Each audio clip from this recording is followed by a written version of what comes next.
Kasi nga mga dre, so yun, meron tayong bagong motor dito ngayon na nasa harapan natin, which is isa sa mga bagong unit ni Rusi sa kanilang lineup ng Underbone. So ito yung tinatawag natin na Rusi Blade 125. So bago natin simula na ikutin tong motor na to, syempre lagi natin inumpisahan to.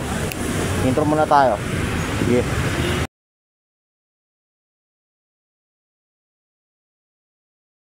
Yun nga mga dre, so bale pagpasensyaan nyo na muna ako, medyo mauga itong video na to ngayon. So since hindi muna ako nagdala ng tripod, then tinry ko lang muna yung interactive na may motion na kumbaga naka-attach siya totally ngayon sa helmet ko habang nire-review ko tong motor na to, para at least makita ko ano much better, kung ano yung much better na setup ng pagre-review ng motor. Kung pwede bang gamitan ko siya mismo nung pwede ko siyang gamitan mismo nung ganito na lang na naka-attach na lang siya sa helmet ko, or mas mainam talaga na naka-tripod na lang siya. So ayun, so try ko lang muna ng ganitong setup, then titingnan ko sa susunod na video kung ano yung mas mainam na gagawin ko habang nagre-review ko nung mga motorsiklo na bagong labas ngayon, tsaka yung iba pa mga existing unit ngayon sa iba't ibang brand, especially kay Rusi, sa lineup ni Motovida, which is yung Euro Motor, tapos yung Benelli, then SYM, then also pati na rin sa iba pa mga branded na motor din at the same time. So yun, so na natin patagalin to, so let's get in. So technically katulad mo sinabi ko kanina mga dre, so ang re-review natin ngayon is yung isa sa mga bagong unit na nabibilang sa lineup ni Rusi, which is yung kanilang Blade 125. And also Underbone type ng motorsiklo to. So before natin simulan ikutin tong motor na to, focus muna tayo ngayon sa pinaka basic specs na meron dito mismo sa motor na to. So ano nga bang meron dito mismo sa motor na to? So yung motor na to is technically meron siyang 125cc displacement. Ang engine type nito is 4-stroke single cylinder, may 2 valves to, then also naka single overhead cam na rin. Cooling system nito is liquid, ang cooling system nito is air cooled, naka carburetor pa rin ito. Then also ayun,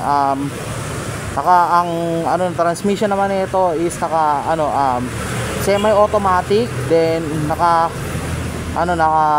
4-speed naka 4-speed type of transmission na rin siya. So ayun, now regarding on the performance output, sa ngayon kasi hinahanap pa nila yung manual nito, then at the same time syempre siguro i-attach ko na lang din mismo dito sa mismong baba yung pinaka performance output nito, dito mismo sa may bandang gilid. Yan, nakikita nyo na ngayon kasama ng specs. So ayun, dito ko lang muna may ilalagay yung info na yun sa ngayon, kasi sa ngayon hinahanap pa ni ma'am yung mismong nito, instruction manual para dito mismo sa motorsiklo na to. So ayun, so nabanggit ko na halos lahat ng mga basic specifications na meron dito mismo sa motor na to. So right now, simulan na natin ikutin or magkaroon ng walkthrough dito mismo sa bagong unit nila, which is yung Blade 125. So third gear, head assy, then also yung front, plus yung kanyang fender, yung kanyang yung fender mismo. Ayan. So mapapansin natin mabuti dito pa lang mismo, lalayo ako ng konti ayan. So sa itsura pa lang mismo ng motorsiklo na to is nakita ko na kagad na may resemblance to mismo sa Suzuki Smash, yung version 1 nila, yung carb type version. So halos siguro sabihin na lang natin na nakakadalawang klase na ako ng motor na nakikita ko na halos may hawig talaga kay Smash. So yung una is yung Rapido 110 ni Euro Motor, which is na-review ko last time kay Motovida. Tapos ito namang Blade 125 na ngayon nire-review ko ngayon kay Rusi. So kung titingnan natin dito mabuti sa may gilid, ayan, medyo may pagkakahawig yung body niya doon sa mismong Smash 110. So ayun, so halos yung itsura, yung headlight konti siguro, yung ilaw may pagkaganon, pero yung whole body in front is ganun na ganun yung itsura. So ayun, simulan muna natin dito sa mismong headlight niya. So ayun, technically ang alam ko dito mismo sa headlight niya is pinapagana na rin ito ng LED light dito mismo sa kanyang sa headlight, especially dito rin mismo sa kanyang baba sa signal light, ito naman yung halos na iba. So kung mapapansin natin mabuti na dito mismo signal light is naka bulb type pa po ito. So ayan, orange bulb type pa po yung gamit nito sa baba. Then also may kapag matulis yung design dito mismo sa bandang front, which is technically maganda. Nakakadagdag din to sa air resistance mismo habang minamaneho natin tong motor na to. Plus ayan, so dito mismo sa baba medyo may kahabaan yung fender niya dito sa harap tsaka likod. So meaning to say extended siya, which is much better na extended siya rito kasi wala siyang engine cover dito mismo sa kanyang belly pan. So ayun, great advantage to if ever na magkaroon ka nito kasi right at this time medyo ano yan kumbaga babawasan nyo yung dirt intake na meron dito mismo sa na mapupunta doon mismo sa lalagyanan ng engine dito mismo sa sa motorsiklo na to. So upon that, bukod dyan, ayan, mapapansin natin mabuti na yung kanyang suspension dito mismo sa may bandang harapan is naka na rin, naka telescopic fork suspension na rin. Ayan, may sticker pa ni Rusi. Plus ito, pansin natin mabuti na yung brake niya dito sa harapan is naka disc brake na rin with matching dual piston caliper dito mismo sa may bandang harapan. Yan, kung mapapansin din natin. Then also yung tire niya medyo may pagkanipisan, which is technically maganda rin to sa ganitong klase ng bike na semi-automatic underbone. Then tugmang-tugma siya sa pinaka-hulma nung mismong motorsiklo na to. Then ang kagandahan dito compared dun sa last time na na-review ko tsaka dun sa isa pa na bala ko sana i-review na Smash na version 1 or di ko alam kung anong version basta carb type pa rin siya. Then ayun, ang alam ko kasi naka wheel mugs na rin siya. So eto rin, pansin ko rin dito isa pa sa mga siguro may compare ko pa lang muna to din mismo kay Euromotor Rapido 110. So eto kasi ang advantage nito kung pwede na to mag tubeless, pero I think naka tubeless na to itong mismong gulong na to, since nga naka wheel mugs na rin yung frame niya dito sa kanyang gulong dito sa front tsaka sa rear. So pareho na naka wheel mugs yan. Ngayon sa tire size na lang magkakatalo dito mismo sa harap niya sa likod. Ngayon alamin natin kung ilan ang tire size nito. So ang tire size nitong Blade 125 dito mismo sa front is nasa 2.5 or 2.50 by 17 ang tire size nito. So may pagkamalaki yung radius nun, pero medyo manipis nga lang yung gulong dito, pero which is technically okay lang naman for design. Pero depende naman niya sa nagdadrive kung gaano niya kayang i-stabilize yung motor or kung gaano niya kaya i-balance yung motor. Lahat naman kasi ng klase ng motor kaya naman i-balance as long as depende na lang din naman yan sa rider kung tutusin. So ayun, naman tayo dito mismo sa mismong rider section. Ayan, so una natin pansinin ngayon mismo yung kanyang gauge panel or yung kanyang mismong instrument panel. So pansinin natin mabuti to, naka-analog. So meron tayo dito ang odometer, speedometer with tachometer dito mismo sa may left side. So indicator rin natin, meron siya ditong mga turning light indicator, plus fuel gauge panel, manual naka-analog din, plus yung high beam and low beam indicator din at the same time dito mismo sa bandang baba. So mapapansin natin mabuti yung kanyang mismong display is may pagkakawig rin ng konti sa Smash tsaka dun sa Rapido 110. So papansinin natin nandito yung neutral, first, second, third, and fourth gear, yan pataas dito yan sa gilid. So ito yung mismong gear, ito yung mismong pinaka gear indicator natin dito mismo sa motor na to. So bukod pa dyan, ano pa yung pwede natin makita rito? Yan. So dako tayo sa ride control. So ride controls, lapit tayo ng konti. Ayan. So headlight switch o yung light switch sa mismong harap. Push start or yung electric start button. Then sa left side naman is yung kanyang high beam and low beam. Then also yung kanyang turning light switch. Then also yung horn. Then syempre as usual kapag naka-carb hindi mawawala dito yung kanyang choke in case of emergency to. Then tingnan natin yung bandang baba mga dre. Ayan, so ayan, kung mapansin natin mabuti, very lean. Wala nga lang siyang side pocket, pero good thing kahit paano. Medyo nag-iba tayo ng pwesto ng konti. So good thing na meron tong USB charging port dito mismo sa may bandang gilid. Ayan, so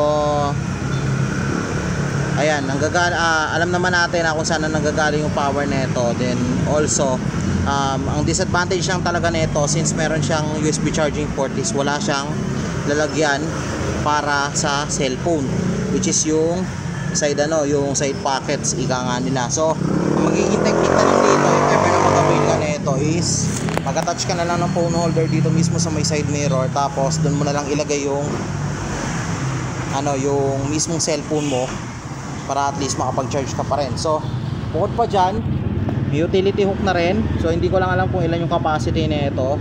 So pero for good, kaya naman na mag-accumulate ng at least 1 kilo if ever na meron tayong dadalhin. Halimbawa galing tayo ng pamalengke or what, pwede natin ilagay dito sa gitna. Ito yung magiging suporta natin if ever na meron tayong pinamili na galing sa palengke or sa supermarket.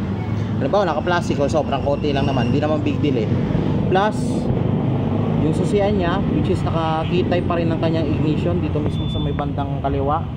Ayan, so katulad din ng typical na iba pang mga units na meron tayo ngayon dito kay Rusi. So naka-E-type ignition pa rin ito. So as of now hindi pa naman siya activated, and also ito pa rin na ganito, same pa rin naman yung setup na ginagamit dito ngayon na susi ni Rusi, katulad din sa iba pang mga unit nila. So ayun, so punta tayo dito mismo sa may kanyang upuan. Ang seat medyo may pagka-flat pero malambot. So comfortable siya on the side of rider, then also pati na rin sa OBR. So grab bar, easy to handle din. Halimbawa kapag nasa likod, lalo na sa part ng angkas. Then tingnan natin na mabuti yung design from front to dito mismo sa side, from front to rear. Ayan, napakaganda rin.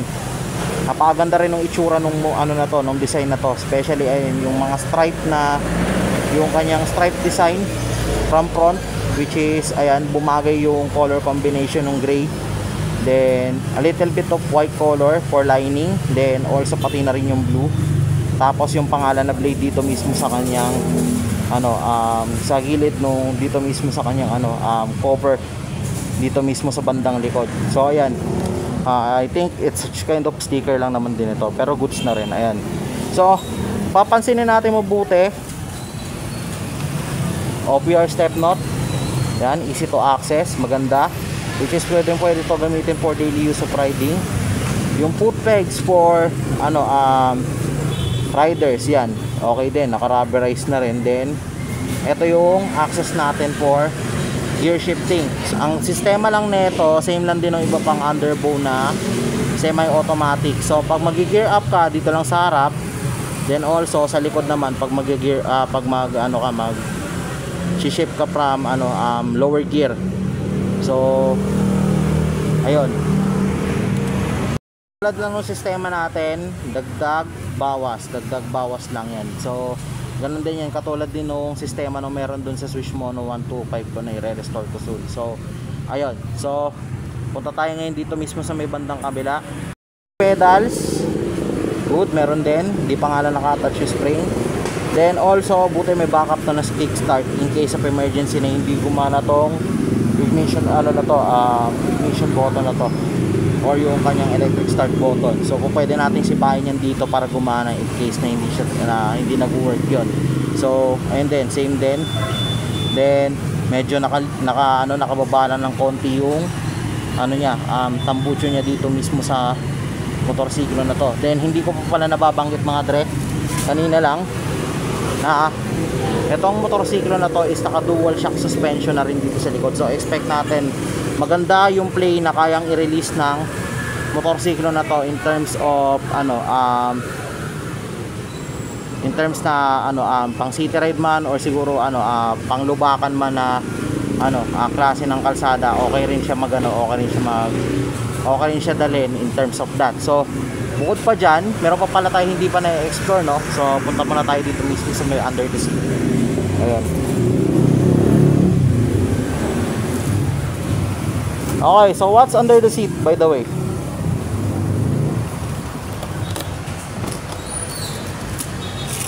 Okay, so ayun. Under the seat, andito yung kanyang gas tank or yung fuel tank, then also battery compartment with yung U. Ito yung pinaka U-box niya. So ayun. Sa U-box, ang pwede natin ilagay dito, siguro madidiskartehan pa natin yung kapote. Then also yung tools na kailangan natin for in case of emergency.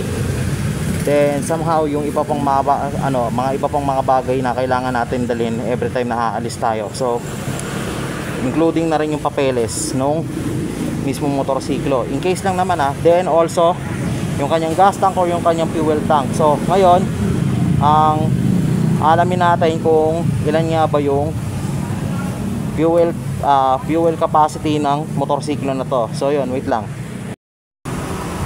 Okay, so check natin under the seat.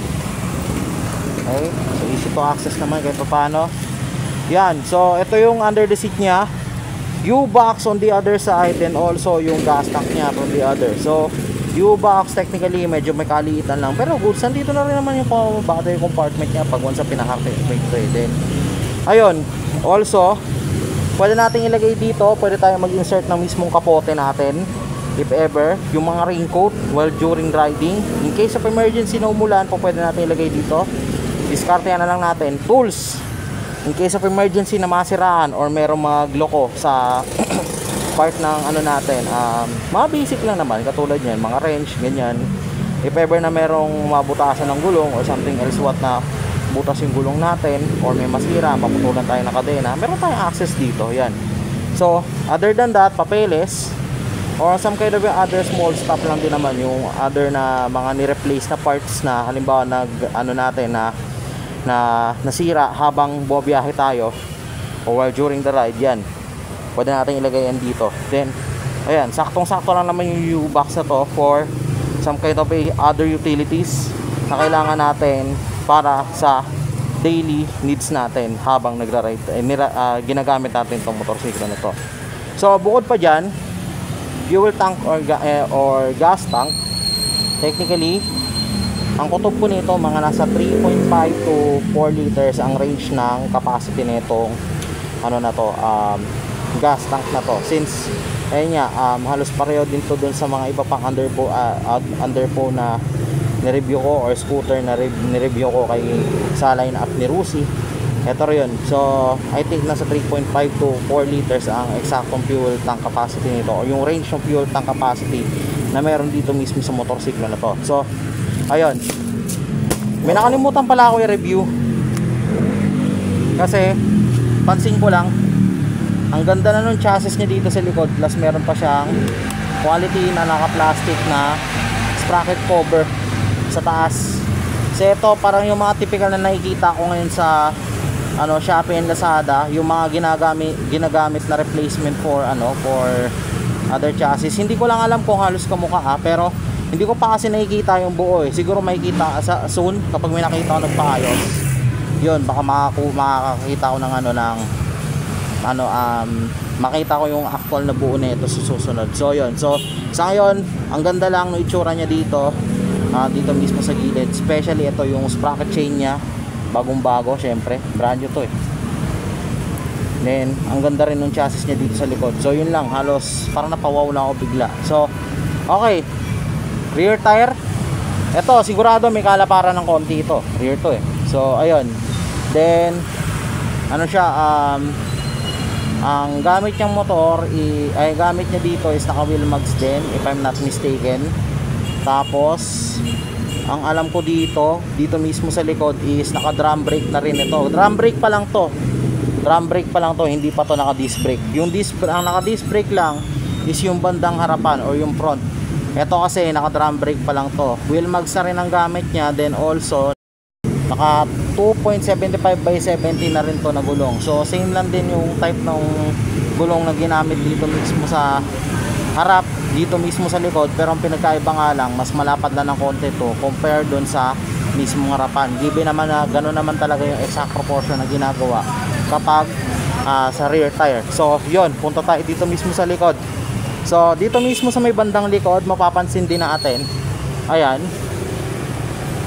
So eto yung bandang likod na to is tatlo yan, naka bulb type na rin lahat, naka bulb type pa rin yung lahat ng ilaw dito mismo sa likod, including dito mismo sa tail light, pati dito mismo sa kanyang signal lights. Yan, naka bulb type lahat yan, itong isang buong integrated tail light na yan. So ang pinagkaiba lang dito, ayan, medyo mahaba lang din yung kanyang fender, pero sad to say wala siyang plate light dito mismo sa taas, pero okay lang naman kasi tatama pa rin naman yung ilaw niya dito sa mismong plate. So ano naman yan, visible pa rin yan habang nagda-drive tayo. So wala naman ako nakikitang problema about doon.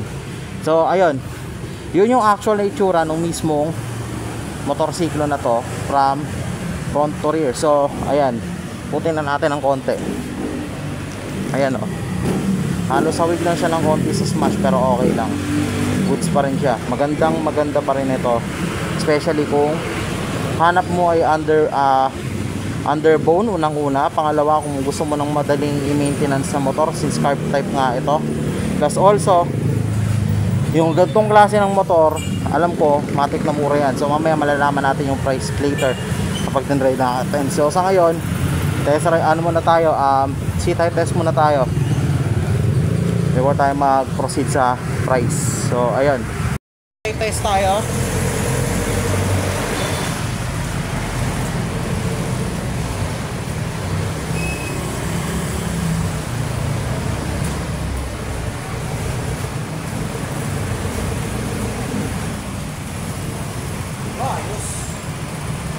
Medyo tiptoe lang ng konti, pero kuha naman yan sa item.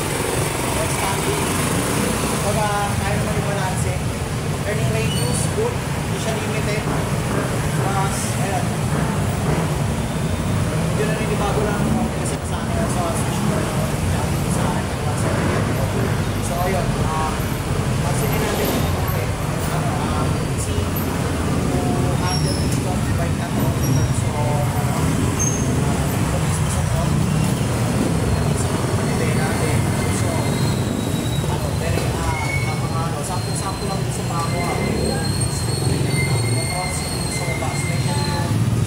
shifter niya, and also yung pedal, brake pedal din dito mismo sa may banda ng baba. So, for me, ayan, in terms of ano naman, dito mismo sa upuan na lang po. Sakto siya. Dito pagkatagal ako dito mismo sa yung pinero sa mga puso.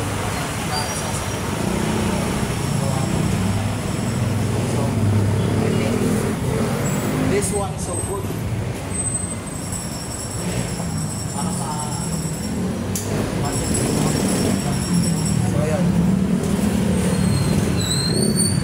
Yun nga mga dre, so tatapos lang din natin ni seat height test to, then also naikot na rin natin yung motor, and bigay ko na rin sa inyo yung basic specifications para dito mismo sa motorsiklo na to. So ngayon, ang aalamin natin ngayon dito is kung magkano na yung cash price ni Blade 125. Alam ko kasi another type naman to ng MP125 din eh. So ayun, so dito mismo sa na to, sa motorsiklo na to, ang cash price nito is nasa to be exact is 44,500.